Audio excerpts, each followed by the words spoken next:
Thank you so much for watching my show. William Wallace for America. With me today in this interview is Louisiana State Representative Gabe Firment. But before I let Gabe speak, I'm going to let everybody know in Louisiana, we are having a special session next week.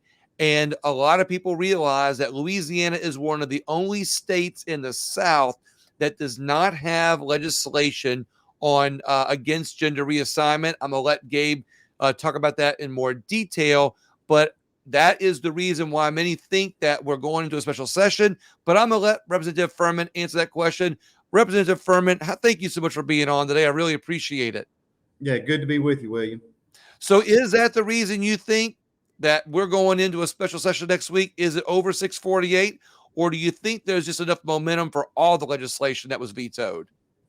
Yeah, I think House Bill 648 is the primary catalyst for the veto override session. Now, I certainly would have supported a veto override session, even if House Bill 648 was not in the picture. But, talking to my colleagues, I think there is a general consensus that had the governor not vetoed House Bill 648, then in all likelihood, we would not have had the momentum to have this special session. So, the public uproar, when House Bill 648 was temporarily killed and Senate Health and Welfare Committee was just unbelievable, just out of this world. And I think, what we saw from that is the people in Louisiana just insisted that, we're not going to allow that here, that Louisiana is better than this. You're not going to do this to our kids. So, no doubt about it. I think 648 is the primary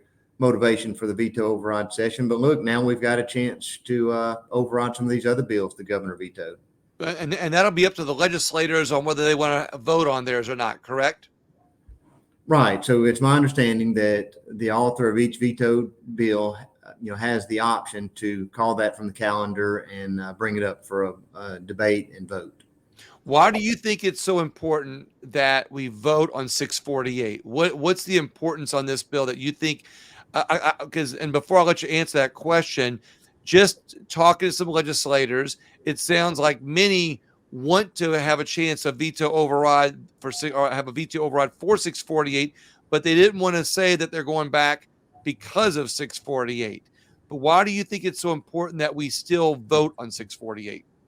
Yeah, because House Bill 648 is about protecting kids. So there's nothing in this world, no duty more sacred as a legislator than protecting kids. And that's all House Bill 648 does. And William, 20 other states around the country have passed similar legislation, including every single state in the South. If we do not override this veto, Louisiana will become just a mutilation mecca. And I know that's a blunt, ugly way to say it, but, we will become the destination in the South for these types of sterilizing, irreversible procedures. And we can't let that happen. I mean, like I've heard there's 10,000 to 30,000 kids on puberty blockers and hormones in metropolitan Houston. The Texas legislature, the Texas governor stepped up. They stopped these horrendous practices in Texas. One of the largest gender clinics in the nation at Texas Children's Hospital was shut down, and their CEO announced that they would be referring all of their pediatric hormone patients out of state. And, you don't have to be a rocket scientist to know those kids are coming straight to Louisiana. And that's just unacceptable. What happens to children if this gets vetoed? The veto override happens. What happens to children that are in Louisiana that are already in the midst of going through this transition? Yeah, so the bill allows for a period for those children currently on puberty blockers or cross-sex hormones to get off. So really, the legislation would not take effect until January 1st, 2024. And, any children currently on the medication would have until the end of 2024, more or less, to wean off of that. It's not medication. I mean, look, when you give children these powerful drugs in those dosages, it's not health care, it's not medicine, it's chemical castration. Science proves that. We've got all of these progressive European countries that have come to the same conclusion, and they've completely reversed course and stopped this. In fact, coincidentally, yesterday, uh, an article was published in the Wall Street Journal where 21 pediatric medicine experts from around the world voiced their opposition to how we're handling this issue in America. And they just flatly pointed out puberty blockers are the equivalent of chemical castration. It's not reversible. It does not reduce suicidality. It does not improve mental health outcomes. We're wrong. I mean, this is harmful to kids, and it has to be stopped. You know, well, one thing is, or two things we'll point out is you said Europe, when you alluded to that a few minutes ago, Europe went this direction, 10 years ago to allow the surgery and chemical for children to be transitioned, correct? Yeah, they've probably been Now they're reversing it from what I've heard. they are. So yeah, they've been experimenting with these procedures for more than 10 years. Sweden for many years has been pioneering these procedures. And the other thing to point out about these European nations is most of them have socialized medicine, so their data is easier to gather and is more readily available. And look, these countries aren't backing off these procedures because they're right wing evangelicals like Right. we're criticized of being. These are very, very progressive, pro LGBTQ nations who've analyzed the data, they've conducted systematic reviews, and they've discovered that they do absolutely no good. In fact, just the opposite is true. They cause serious harm to children. And not to mention, like in the socialized medicine that they have in other countries, their government's paying for it. So, if they were that willing to pay for it up front, and now they're reversing their course, then they must see not only, that it's not good for children, but that it's not good for their pocketbooks, or even for their socialized medicine where they're using printing presses to pay for all this. Is that another way to look at it? Maybe they see the Well, financial light. look, I'm absolutely an advocate for a market driven approach to medicine. But look, this is one instance where the profit motive is not serving our best interest in the United States. One subcutaneous implant of a puberty blocker can run up to $50,000. So, look, it's very, very lucrative. It's lucrative for big pharma, for mental health therapists, for the doctors who do these procedures. And William, once you get a child started on puberty blockers and cross-sex hormones, inevitably that leads to these dangerous, irreversible surgeries that mutilate body parts. And you start a child down a path of a lifetime of costly medical intervention. And so, sure, the profitability of this has something to do with it. And I think just this allegiance, to this transgender ideology. So, those two things I think is what's clouded our vision. And unfortunately, politics has distorted our ability to view it objectively, to look at the data, and just to come to the common sense conclusion that, man, this is just bad for kids. It needs to be stopped. I'm a freedom liberty guy. I always on my show love talking about freedom and liberty. And what I'm finding is very often there's a fine line between freedom and liberty and what's simply right or wrong. Now, I've interviewed people that get freedom and liberty, reinstated for people who were criminals at one time, and not making that analogy here. I'm just saying that there's a fine line between where your freedom and liberty begins and where the law begins and ends. In some cases, like I said, an interview I did a while back where an attorney gets gun rights back for criminals that didn't commit a bad crime, we'll say, but it was a misdemeanor that they had a gun with them.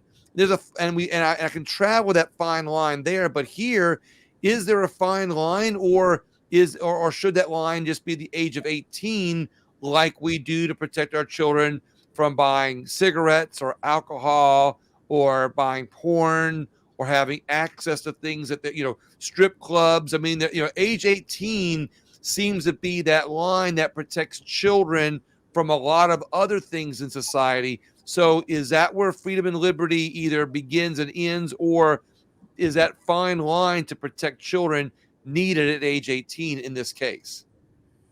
Yeah, no, I think you hit the nail on the head, and there's no bigger proponent of individual liberties and personal freedoms than me. But look, as far as I'm concerned, there is no line when it comes to protecting kids. How crazy is it Right. that we don't let children buy alcohol, we don't let kids vote or get a tattoo, or um, go into a casino, enter into legal contracts. There's all these things that we understand children do not have the mental capacity to do on their own, but we're going to let a 10-year-old make a decision to take this devastating drug that's going to prevent him from ever having a Right. family, from having children.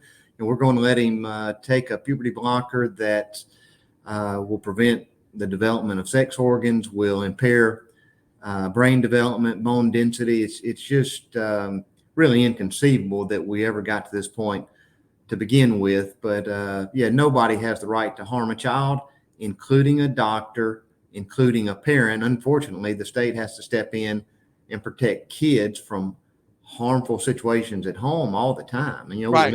we live in an evil, fallen world, and I mean, they're taking children out of homes, but they're younger than 18. They're taking children under 18 out of homes that do a lot less damage to a child in some cases. Am I wrong for saying that, or is that kind of is that even a good analogy to use in this case? Yeah, but well, look, I don't know that it's the perfect analogy, but the bottom line is the state has a duty to protect kids. I mean, they can't protect themselves. We have to step up and prevent these kinds of things from happening. And there's probably no better proof of that than this wave of detransitioners. Than that, the kids who were deceived, oftentimes, well, 100% of the time, their parents were deceived. Unless the parent was mentally ill, the parent was deceived by a doctor, by this, by the gender industry. Mhm. And what's just horrific is these, medical experts who will go in and tell a parent, tell a child, look, do you want a dead daughter or a live trans son? And so, they boil it down to that decision. If you don't let your child undergo these uh, procedures, then they're going to commit suicide. And we know that's just, number one, that's unethical. But it's just not the truth. 85 to 90% of kids who are experiencing gender dysphoria will essentially outgrow it. Puberty is a tough time, and you let kids get through puberty, and this dysphoria normally will just resolve itself. You mentioned something that I hear being the argument to not vote for this bill or not vote to override this bill. That some people are saying that there's a lot of suicide for children who don't get the opportunity to transition. How big of a percentage is it of children that commit suicide when they don't get the transition? Yes, so that argument has been completely discredited. Completely discredited. In fact, the best studies available indicate that people who go through with these transitions are much more likely to commit suicide. In fact, maybe the best study out of Sweden indicated that people who transitioned, who went through the surgical transition, were 19 times more likely to commit suicide. And what we also know is that in almost 100% of the cases, these children with gender dysphoria have underlying mental health issues like ADHD or anxiety or anorexia, autism. There's some studies show that up to 50% of kids with gender dysphoria are autistic, and these doctors and therapists are preying on these poor children with severe psychiatric issues like autism. So, that population, children with underlying mental health issues, are more likely to commit suicide. But there is no evidence at all to suggest that the so-called gender affirming care, the puberty blockers, the hormones, and the surgeries at all reduce suicide or improve mental health outcomes. So 19 times higher suicide rates, or 19 times higher for children who were transitioned. Do you know what that percentage is for children who don't get the transitioning? Well, I know. Well, this is let me say that. Let me say that. Let me reword their question, because when you earlier when I talked to you about that, you said that it's been debunked. And while I'm not going to argue with that, the what is the percentage that they say that it is before it was debunked? What percentage of children actually, that in their opinion, commit suicide that don't get transitioned before it got debunked? oh, they're all over the map. And so, one of the biggest issues we see with some of these, pro-trans groups that put these stats out there is they're not thorough. They don't have a proper study group. They're very biased. Oftentimes, they're done on a social media platform that caters to the trans community. So there's just really no scientific validity to some of these stats that the opposition likes to put out there. In fact, it was just unbelievable that in House committee testimony, one of the doctors, that works for a gender clinic in New Orleans, really one of the leading proponents of these procedures in the state, a couple of times he quoted a study that was published in the New England Journal of Medicine just 2 or 3 months ago. And he quoted this study as proof of how great gender affirming care was and how it improved the mental health of kids with gender dysphoria. Well, when you dig down and really look at that study, what he did not tell you is this was a taxpayer funded study, more or less conducted by 4 gender clinics in the Northeast United States. 2 of the kids participating in that study committed suicide.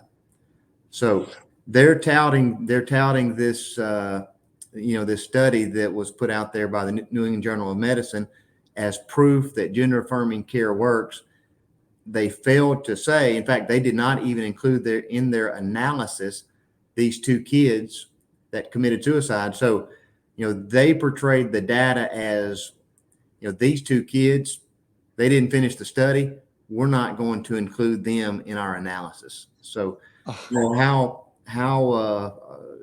biased is that information? well, and it's How rigged? I would say it goes beyond bias. It's really the epitome of evil that you would twist a study to just to try to justify your unjustifiable position, and that's what we see happening.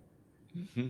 Well, at a time when a lot of people on the Republican side of the fence are trying to get freedom and liberty, or putting power back in hands of parents, why at this case would it be so important to take power away from parents in this particular case?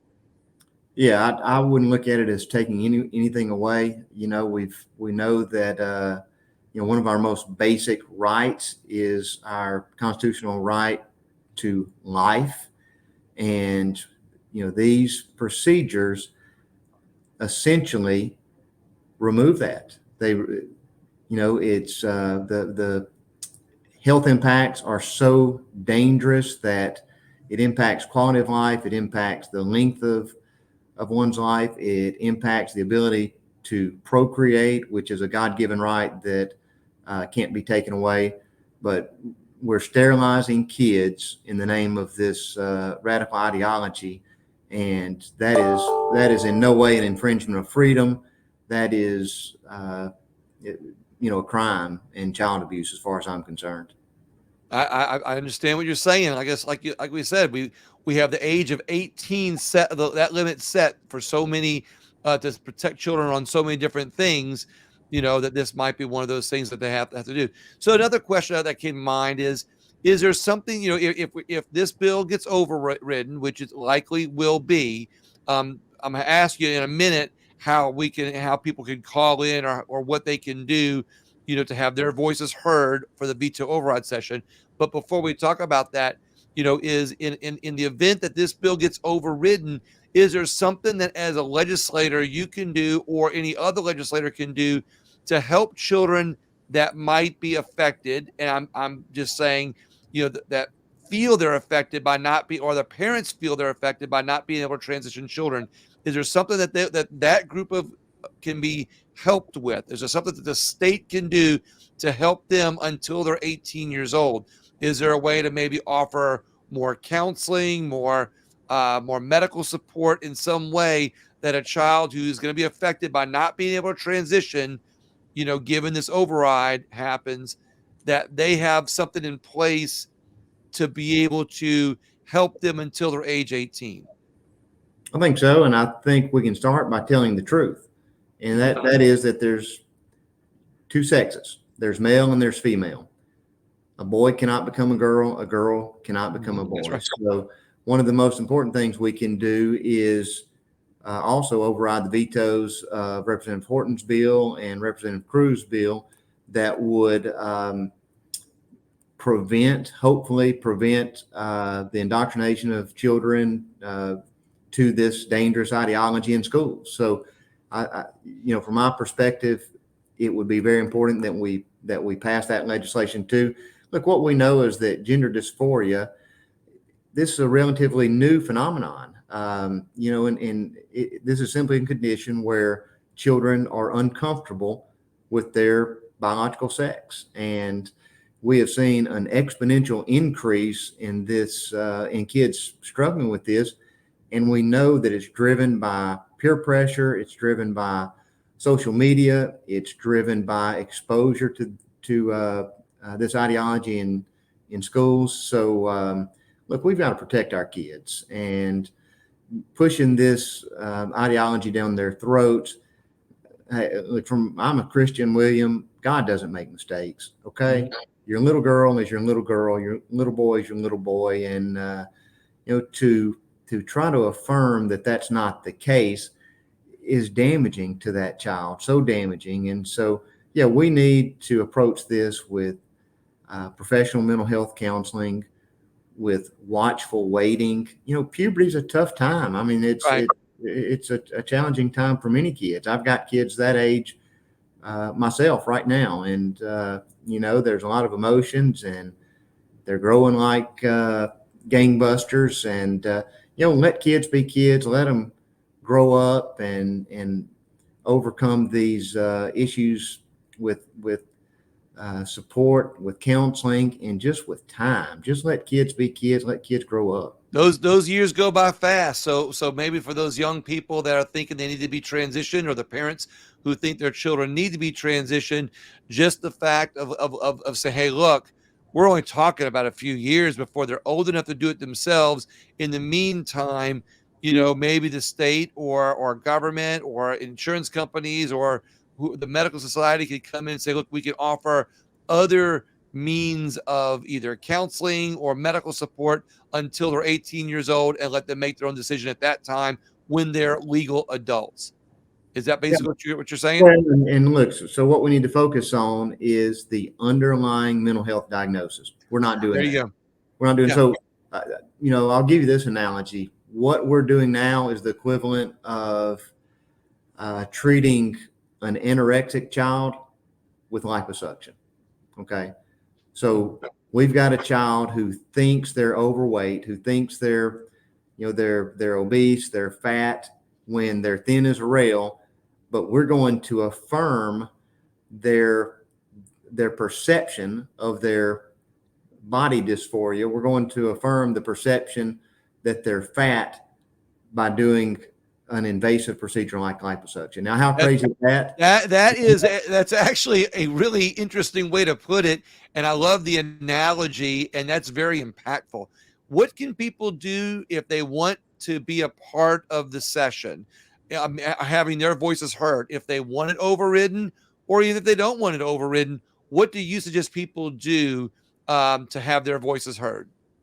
Yes. So look, I'm not taking anything for granted. So um, I think we've got a really good chance to override this veto, but so much could go wrong. Mhm. Look, the governor swings a pretty big stick, and I know he doesn't agree with us on this. So I'm sure he's doing what he can to stop us from overriding this veto. So I'm not taking anything for granted. If your viewers wanted to help, I would say call your state rep, call your state senator, let them know how you feel. Let them know that we're not going to put up with mutilating children in Louisiana.